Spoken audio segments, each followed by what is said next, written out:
요즘 우리 교회는 새 역사를 맞이하고 있는 것 같습니다. 작년부터 해서 본질로의 회복을 부르짖고 또 말씀 가운데 또 순모임을 가지면서 말씀이 살아있는 공동체가 되어가는 것도 참 감사한 일인데, 금년에 와서는 믿음의 역사를 일으키는 교회가 되기 위해서 온 성도들이 기도 가운데 모든 기관 모임도 활발히 좀 잘하시는 것 같고요. 또 주보 보신 것처럼 이번 토요일에는 우리 젊은 기관에서 또 모임을 가지면서 또 새롭게 또 첫 출발을 내딛는 모습도 아름다워 보입니다. 또 실버 주일학교도 지금 시작해서 굉장히 잘 정착되어 가는 것 같습니다. 여러분들은 2부 예배 오셨지만 요즘은 왠지 1부 예배 때 더 오시는 것 같아요. 우리 어르신들이 1부에 다 와서 예배드리고 실버 주일학교를 하면서 참 활기찬 모습을 보이고 있는데 너무 귀한 모습입니다. 뿐만 아니라 우리 모두가 한 마음이 되어서 지금 성전을 새롭게 리모델링하기 위해서 기도에 나가는 모습도 우리 교회를 새롭게 새 역사를 맞이하는 모습인데 참 감사한 일입니다. 여러분, 우리 하나님은 늘 우리에게 새로운 역사를 만들어 주시는 분이십니다. 그분께서 알파와 오메가 되시는데 늘 직선적인 역사관으로 그냥 반복되는 역사를 우리에게 안겨다 주시는 것이 아니고 늘 하나님의 나라가 완성되어지기까지 우리를 올곧게 인도해 내시면서 날마다 새로운 역사를 우리에게 만들어 주시는 분이세요. 그러니까 어제와 오늘이 다른 역사입니다. 반복되는 역사가 아닙니다. 늘 새로운 일이 우리 가운데 일어나고 있는 것입니다. 오늘 5절을 보면 하나님께서 내일 너희 가운데 기이한 일들을 행하시리라 말씀하시죠. 하나님께서는 이와 같이 우리 역사를 주관하신다고 그랬을 때 새로운 역사를 창조해 내신다라는 것을 보여주는 말씀이죠. 여러분, 우리 하나님께서 이끌어 가시는 역사들을 보면 정말 기이한 일들이 많죠. 우리가 생각하지도 못했던 일들을 하나님께서는 열어 가십니다. 우리는 일찍이 감히 포기한 일인데도 하나님은 그렇지가 않아요. 우리 하나님은 못하실 일이 없으십니다.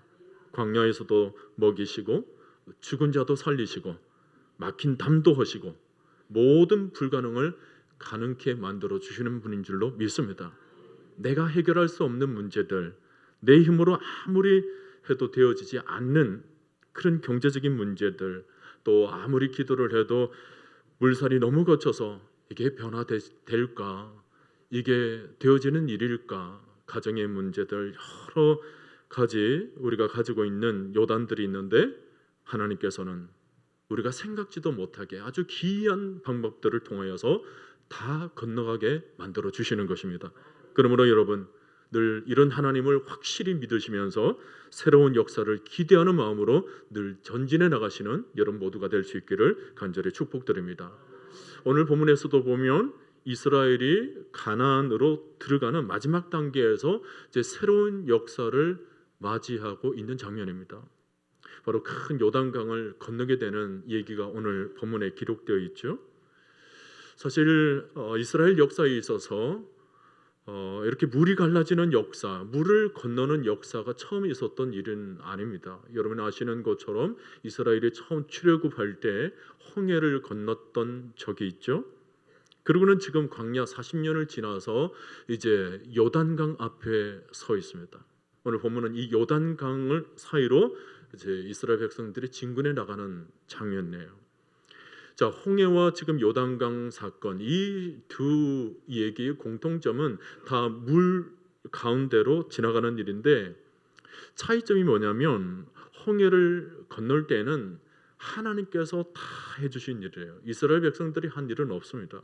우리가 출애굽기 14장 14절을 보면 너희는 가만히 있을지니라 그랬죠. 하나님이 다 하셨어요. 저절로 물이 갈라진 거죠. 자기가 애쓴 것은 하나도 없습니다. 그런데 요단은 뭐예요? 이스라엘 백성들에게 뭔가 할 일이 주어집니다. 자기들이 먼저 발을 내딛는 그런 믿음도 필요하고 뭔가 그들에게 요구되어지는 하나님의 말씀들이 있어요. 여러분, 홍해 사건은 출애굽 초기 단계입니다. 그러니까 하나님에 대한 믿음도 아직 없고 그저 하나님이 애굽에서 나오라고 하니까 겨우 나온 상태예요. 꼭 초신자 때와 같습니다. 그러니까 홍해 때에는 하나님의 인도하심만 있었던 거죠. 근데 이제 40년이 지난 동안 이스라엘은 제법 믿음이 성숙했습니다. 광야에서 생활하는 가운데 낮에는 구름 기둥, 밤에는 불 기둥으로, 또 하늘에서는 만나가 떨어지면서 하나님의 공급하심을 참 많이 경험했던 이스라엘은 이제 성숙해져야 되는 것입니다. 40년이 지났는데도 여전히 아무것도 하지 않고 안 하려고 그러고, 여전히 하나님 앞에서 하나님이 그냥 다 알아서 해주시겠지 그렇게 기대한다면 그것은 멈춰진 신앙이에요. 죽은 신앙입니다. 그동안 우리 한국교회도 하나님의 은혜를 많이 경험해 왔습니다. 지금까지 하나님으로부터 받은 은혜가 얼마나 많습니까? 황폐했던 이 땅에 복음이 들어오면서 정말 사회적으로, 문화적으로, 교육적으로 여러 방면에서 발전을 이루었죠. 또 경제적으로도 보면 얼마나 부유한 나라가 되었습니까? 모두가 전적인 하나님의 은혜이고 전적인 하나님의 손길인 것입니다. 자, 그렇다면 수십 년이 지난 지금은 어떻게 해야 할까? 이제는 우리가 초신자 때처럼 하나님이 알아서 지금도 다 해주시겠지, 그런 신앙의 모습이 되어서는 안 된다는 거예요. 하나님, 이제는 제가 할게요. 하나님, 내가 여기 있사오니 나를 보내소서. 이런 성숙한 신앙이 되어야 되는 것입니다. 신앙이 성숙한 단계에서 하나님께서 우리에게 요구하는 것이 뭐냐면, 그동안 보여주셨던 하나님의 은혜를 너희가 경험했기 때문에 이제는 그 믿음을 가지고 우리가 해야 할 일을 행하라는 거예요. 행동하는 신앙. 성도들이 아무것도 하지 않고 가만히 앉아서 하나님께서 다 알아서 해주실 때까지 기다리는 것이 아니라 믿음을 가지고 또 성령의 능력을 붙잡고 적극적인 신앙이 우리에게 필요한 것입니다. 오늘 이스라엘이 이런 시점에 와 있는데, 오늘 우리 교회를 생각해 보아도 오늘 본문이 굉장히 중요한 메시지를 던져주고 있습니다. 자, 한번 봅시다. 지금 이스라엘 백성들이 드디어 가나안으로 진군하기 위해서 요단 강가에 모여져 있습니다. 앞서 여호수아 2장을 보면 그 정탐꾼 얘기가 나오죠. 기생 라합의 얘기도 나오고, 그러니까 이때가 시딤에 있을 때에 여호수아가 여리고 안으로 정탐꾼을 보냈던 적이 있습니다. 그 정탐꾼들은 그 여리고 성 안에 있는 사람들이 이스라엘 백성들에 대해서 어떤 마음을 가지고 있는지 그 심리를 알아보기 위해서 보내었는데, 다시 돌아온 정탐꾼들의 보고가 뭐냐면 그들이 이스라엘 백성들을 지금 두려워하고 있다는 거예요. 상천하지의 하나님을 섬기고 있는 이스라엘 백성들을 향하여서 두려운 마음을 가지고 있기 때문에 이제 우리가 진군해서 저 여리고성을 점령할 수 있다는 보고를 받죠. 그 말에 이제 여호수아는 온 이스라엘에게 하나님 말씀을 내세워서 이제 이동시켜서 진군해 나갑니다. 그리고는 여기 요단강까지 머무르게 된 거예요. 시딤을 출발해서 요단까지 오는 거리는 한 10km 정도 떨어져 있습니다. 그 200만 명, 그 수많은 이스라엘 백성들이 천천히 움직여서 여기 요단까지 도착하는 데는 대략 하루 정도가 걸렸을 것입니다. 그리고는 이 요단 강가에 하나님은 3일 동안 수경하도록 만듭니다. 텐트를 쳐놓고 이 강가에 머물도록 만드는 거죠. 여호수아 3장 15절을 보면 요단이 곡식 거두는 시기에는 항상 언덕에 넘치더라 그랬습니다. 이 말이 뭐냐면 이스라엘이 곡식 거두는 시기, 곧 우리나라로 따지면 3월, 4월에 해당되는 지금의 시기인데, 이 시기는 이스라엘 나라에서는 비가 많이 내리는 우기에 해당됩니다. 뿐만 아니라 저 헤르몬 산에서 오랫동안 얼려져 있던 그 눈들과 얼음들이 이제 녹기 시작하면서 갈릴리 호수는 범람하게 되고, 그러면서 이 요단강 물줄기는 굉장히 큰 물줄기, 물이 많이 흐르는 큰 강이 되어 있는 시기인 것입니다. 이 강둑이 평소에는 약 30m 정도의 강폭을 가지고 있는데, 지금 이 시기가 되면 1.6km 정도 넓이로 큰 강을 이루어 물이 흐른대요. 여러분, 1.6km가 어느 정도 되는지 감이 잡히십니까? 제가 대략 지도를 보니까 우리 여기 가까이 북한강 물줄기 중에 제일 긴 폭을 보니까 한 700m, 800m 정도 되더라고요. 그러니까 여러분들이 북한강에 가서 강줄기 제일 큰 곳을 바라봤을 때 그거에 2배 정도에 해당되는 물줄기가 지금 흐르고 있으니까 이게 얼마나 큰 물줄기겠습니까? 거의 보면 끝이 안 보이는 바다와 같겠죠. 그런데다가 이 물줄기가 굉장히 빠른 속도로 흐릅니다. 그리고 온갖 위에서 흙을 거쳐서 내려오는 물줄기이기 때문에 모두가 다 흙탕물이에요. 안이 보이지를 않습니다. 그런 물줄기가 흘러내려오니까 아마 모든 사람들은 이 강을 건넌다는 것이 불가능해 보였을 것입니다. 이스라엘이 지금 그것을 보고 있는 거예요. 하나님께서는 그 요단강을 건너도록 이스라엘 백성들을 그 진영을 요단강가 쪽으로 이동시켜 놓은데 그런 물줄기를 바라보면서 이스라엘 백성들은 어떤 생각이 들었을까? 만약 여러분들이 그 속에 있었다면 여러분들은 어떤 생각을 하실 것 같습니까? 야, 이 물줄기를 건넌다고? 이게 말이 되나? 강도 넓고 또 깊이도 생겼을 터인데 이 강을 어떻게 건너는가? 왜 하필 강을 건너는데 이 시기에 와가지고 이 강을 건넌다 한단 말인가? 이게 될 일인가? 참 이스라엘 백성들이 낙담 속에 그 진영에 머물러서 있을 것입니다. 우리가 여기까지 왜 왔을까? 울려고 왔을까? 뭐 그런 생각까지 했겠죠. 만감이 도착했을 것입니다.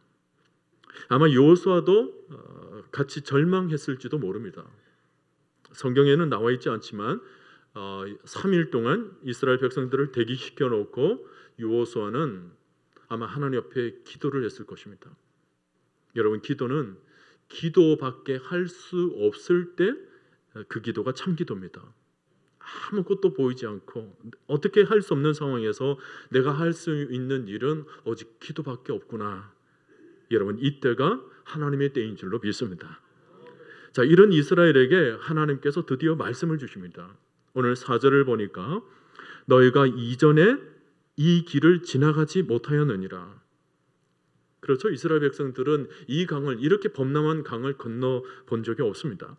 그렇게 하고는 5절 뒷부분에는 내일 너희 가운데 기이한 일들을 행하시리라. 하나님께서 이스라엘 백성들 가운데 큰 일을 행하시겠다는 것입니다. 그 큰 일의 첫 번째 관문이 뭐냐면 이 요단강을 건너는 일이에요. 이 물이 범람한 시기, 이 어려운 시기에 지금까지 단 한 번도 해보지 못했던 일입니다. 새로운 일이에요. 새로운 도전, 새로운 역사입니다. 하나님께서 내일 너희 가운데 기이한 일을 행하시리라. 그리고는 그냥 그런 역사를 맞이하도록 하지 않고 하나님께서 이스라엘에게 몇 가지 요구를 하십니다. 홍해 때와는 달라요. 홍해 때는 그냥 건너도록 하셨죠. 그러나 요단강에서는 그들에게 몇 가지 요구를 하십니다. 미성숙에서 성숙으로 이제 곧 가나안 땅에 들어가서 더 강력한 하나님의 백성으로 살아야 되는데 그러기 위해서는 하나님 앞에 몇 가지 선행되어야 되는 일들이 있다라는 거죠. 오늘 본문에 보면 크게 3가지로 요약할 수가 있습니다. 오늘 주보에 제가 적어드렸죠. 첫째는 함께 하시는 하나님께 시선을 집중하게. 그리고 둘째는 하나님의 임재를 실제적으로 경험하기. 그리고 셋째는 스스로 성결케 하기. 이 3가지. 자, 첫째가 뭐라고요? 함께 하시는 하나님께 시선을 집중하기입니다.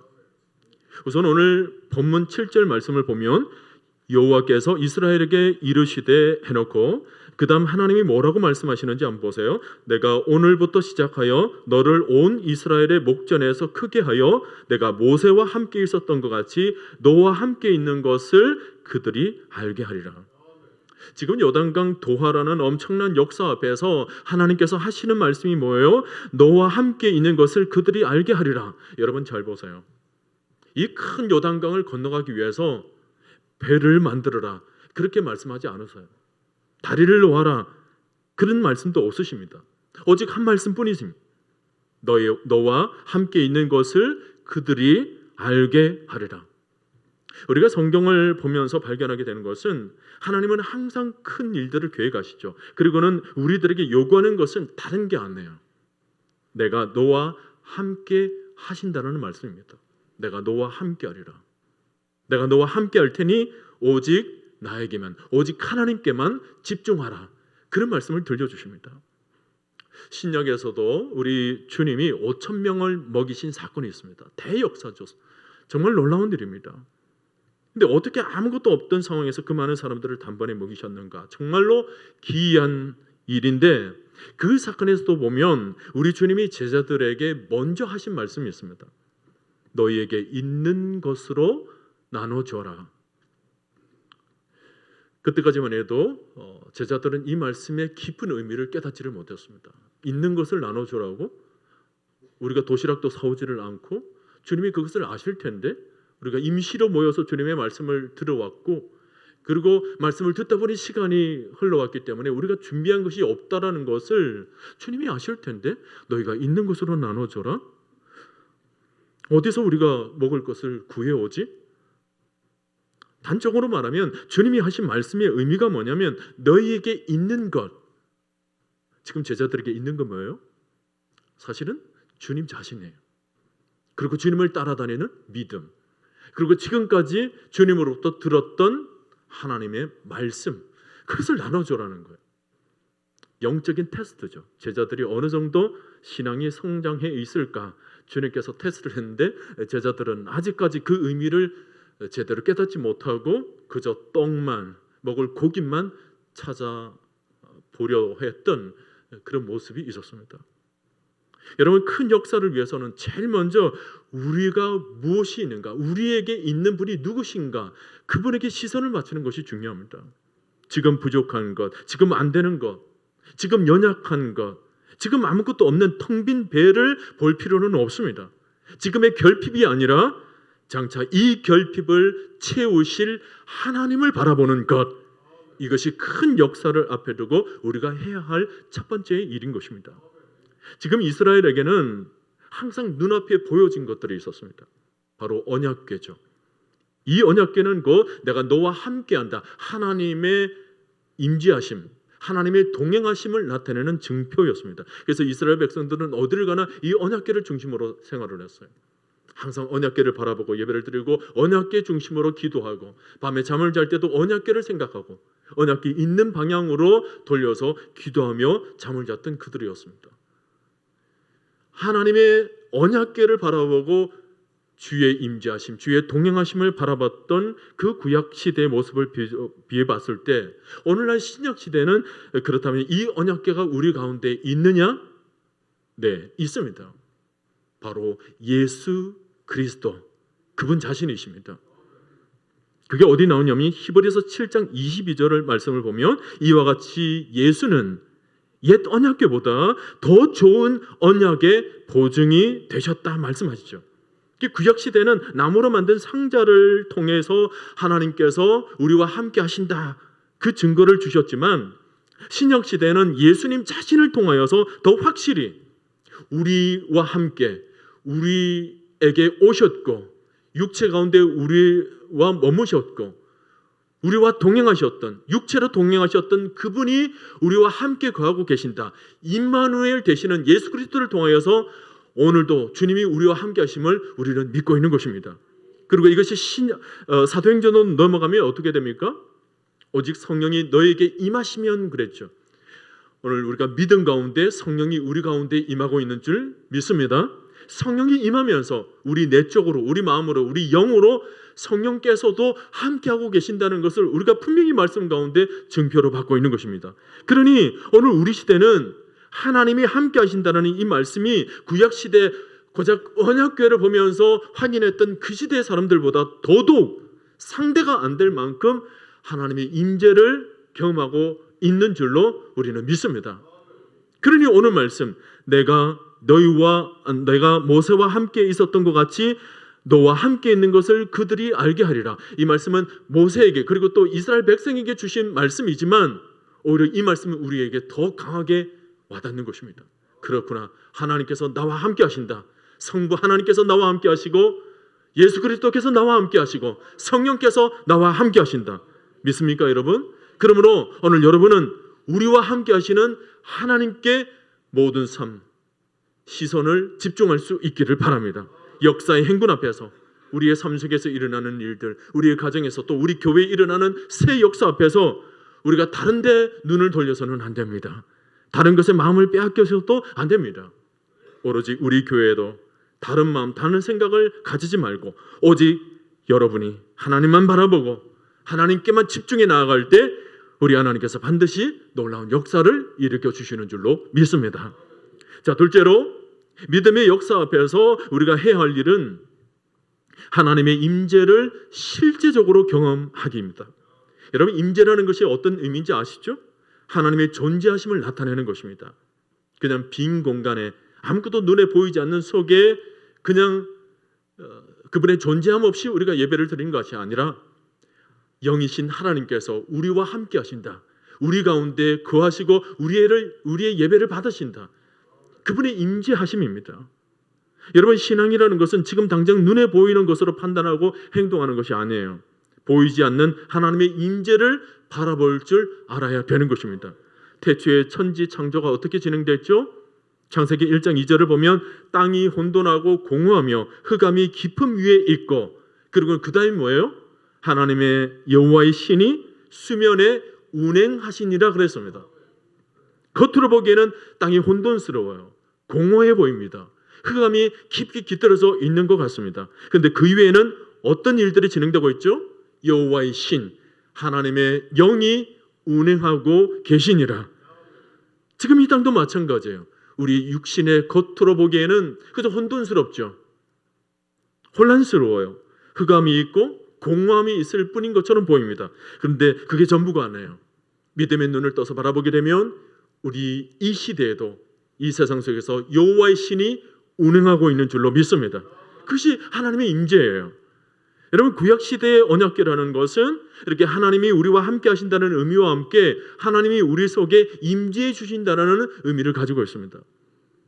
레위기 16장 2절에 이렇게 얘기를 하죠. 여호와께서 모세에게 이르시되 내 형 아론에게 이르라. 성소의 휘장 안 법궤 위 속죄소 앞에 아무 때나 들어오지 말라. 이는 내가 구름 가운데에서 속죄소 위에 나타남이니라.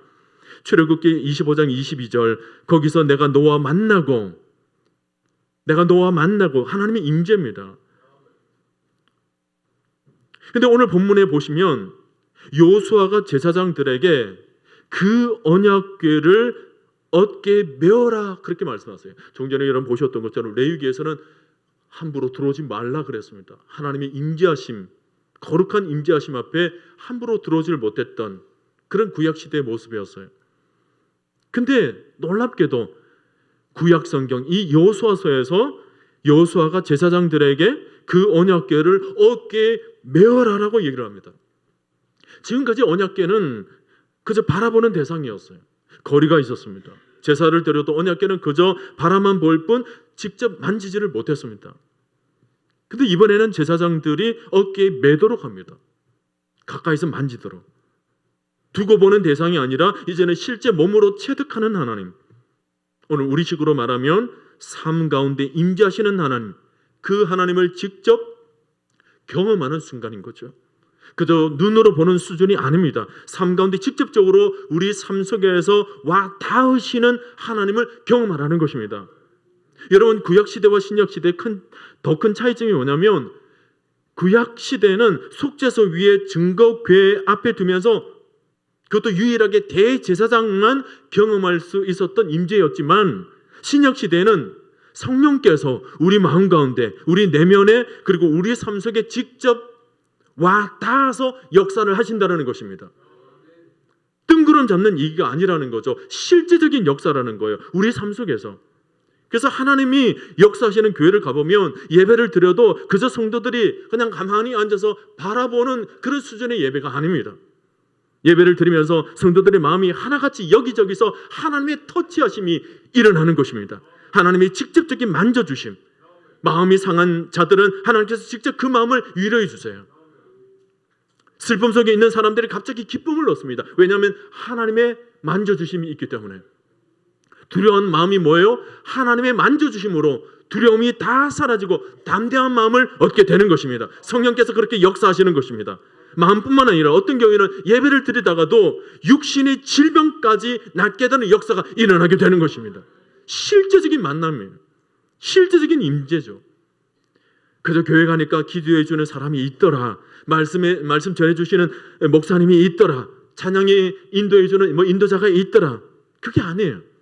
내가 직접 하나님을 만나는 거고, 직접 하나님 앞에 기도하는 거고, 말씀도 그대로 내 삶을 건드리게 만드는 것입니다.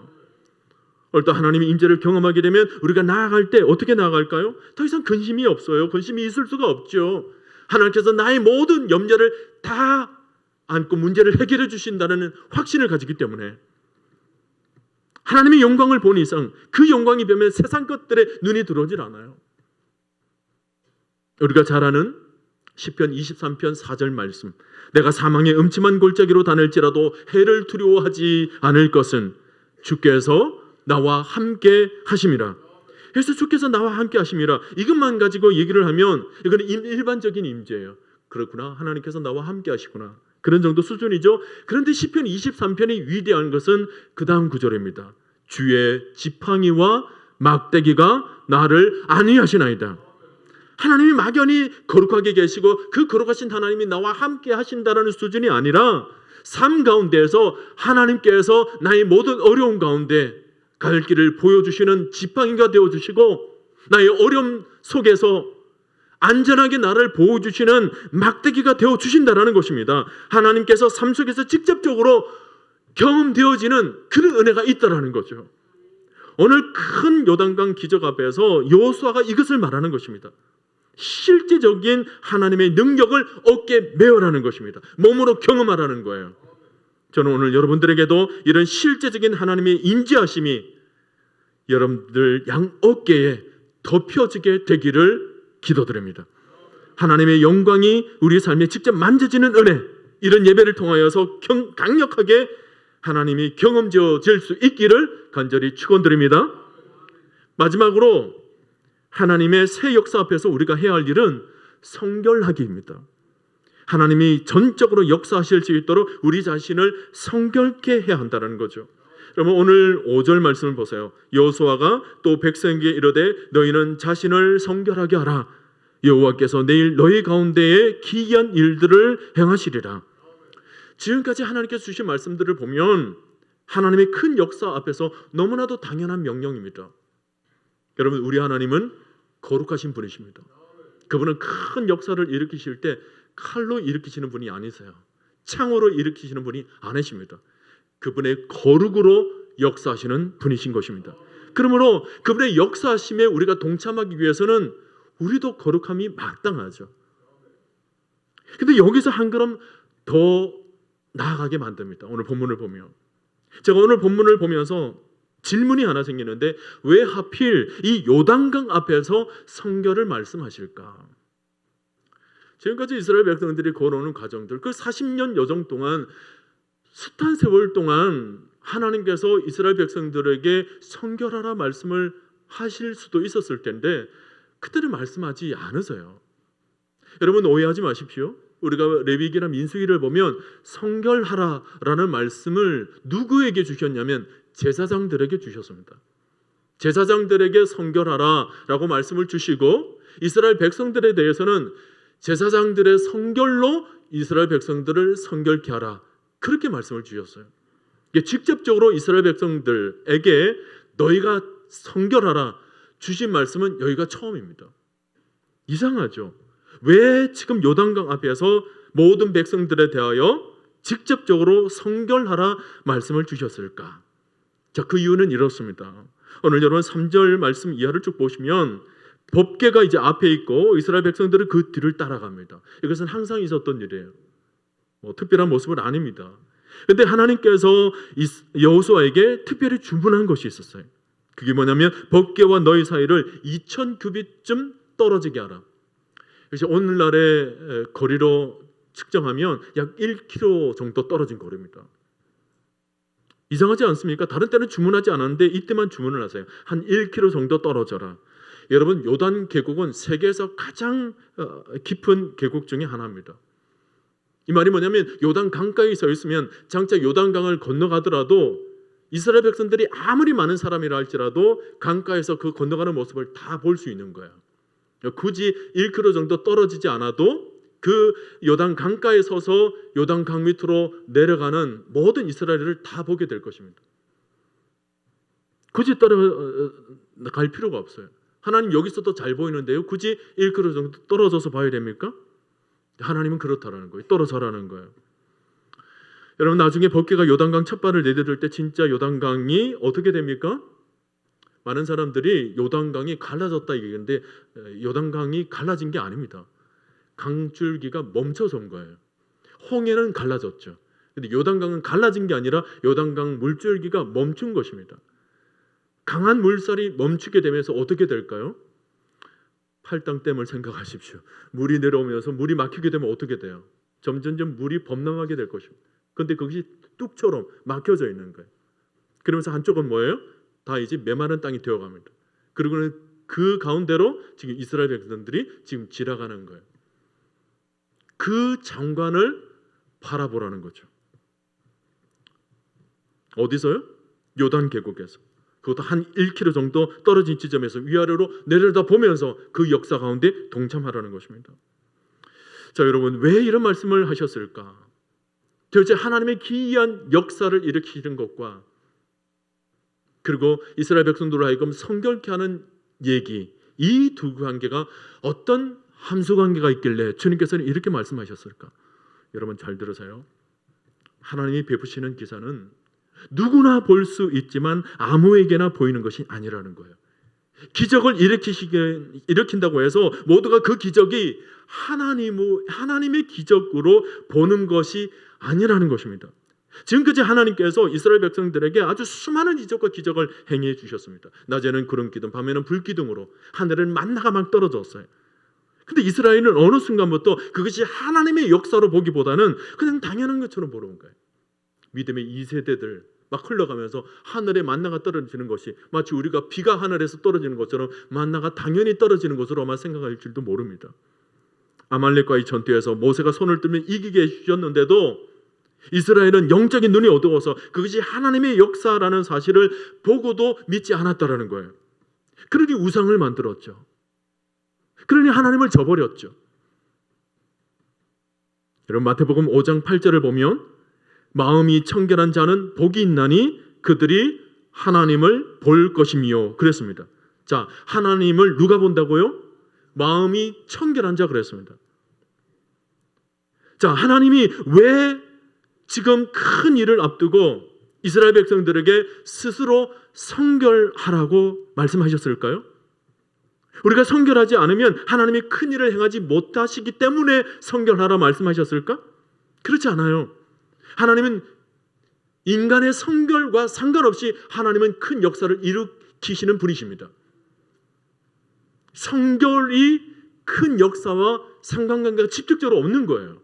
얼마든지 하나님은 그분의 스스로 자존하심으로 큰 역사를 일으켜 주시는 분이시죠.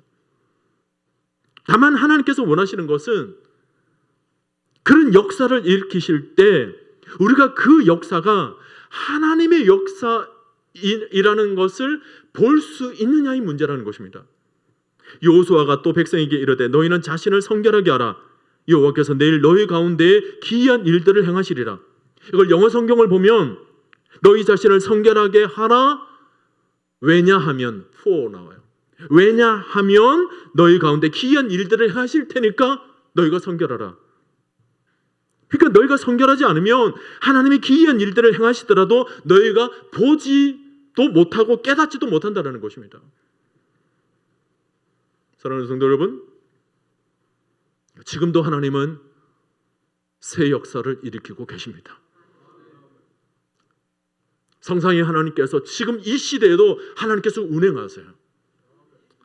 그리고 이 예배 가운데도, 그리고 우리의 삶 가운데서도, 떠나가서 모든 나라와 민족과 열방 가운데서도 하나님께서는 역사를 지금 운행하고 계시는 것입니다. 그런데 문제는 뭐예요? 그런 역사가 하나님의 역사라는 것을 아무에게나 보여지는 것이 아니라는 거예요. 하나님 옆에 스스로 성결한 자, 마음이 청결한 자, 깨끗한 영을 가진 자, 그 사람만이 이것이 하나님의 역사라는 것을 보게 된다는 거예요. 마치 주님이 오셨을 때 시몬의 눈에 그가 메시아고 그가 구원주라는 것이 보였던 것처럼 오늘 이 시대도 하나님께서 이루시는 역사, 우리 가운데 일으키는 역사를 누가 바라보느냐? 주의 마음, 주의 청결하심, 주의 성결을 가진 자가 보기 때문에 우리로 하여금 너희는 성결하라 말씀하시는 것입니다.